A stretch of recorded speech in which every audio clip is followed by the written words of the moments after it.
ரசூலுல்லாஹி ஸல்லல்லாஹு அலைஹி வஸல்லம் அவர்கள் சொல்கிறார்கள் பாருங்கள், சூரத்து தௌபா 9வது அத்தியாயத்தின் 35வது வசனம். இந்த வசனம் மறுமையில் மனிதன் அப்படியே எழுந்து நிற்கும் பொழுது ஒரு செல்வந்தனை குறித்து சொல்லப்படுகிற வசனம்.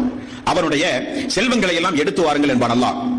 இந்த உலகத்தில் தர்மம் கொடுக்கப்படாத செல்வம், ஜகாத்து கொடுக்காத செல்வம், ஏழை எளியவர்களுக்கு பயன்படாத செல்வம், அந்த செல்வம் தனக்குரியது என்று தன்னோடு மட்டுமே வைத்துக் கொண்டு பாதுகாத்த செல்வம், அல்லாஹ்வுடைய பாதையில் செலவழிக்காத செல்வம், ஏழை எளியவர்கள் பாதிக்கப்பட்டு கையேந்தி வரும்பொழுது கொடுக்காத செல்வம், வீட்டுக்கு அருகில் பசியும் பட்டினியுமாக இருந்த மக்களுக்கெல்லாம் செலவழிக்கப்படாத செல்வம் எடுத்து கொண்டு வாருங்கள் என்று அல்லாஹ் சொல்லி, யௌம யுஹ்மா அலைஹா ஃபீ நாரி ஜஹன்னம ஃபதுக்வா பிஹா ஜிபாஹுஹும் வஸுனூபுஹும் வலுஹூருஹும் ஹாதா மா கனஸுத்தும் லிஅன்ஃபுஸிக்கும் ஃபதூகு மா குன்தும் தக்னிஸூன்.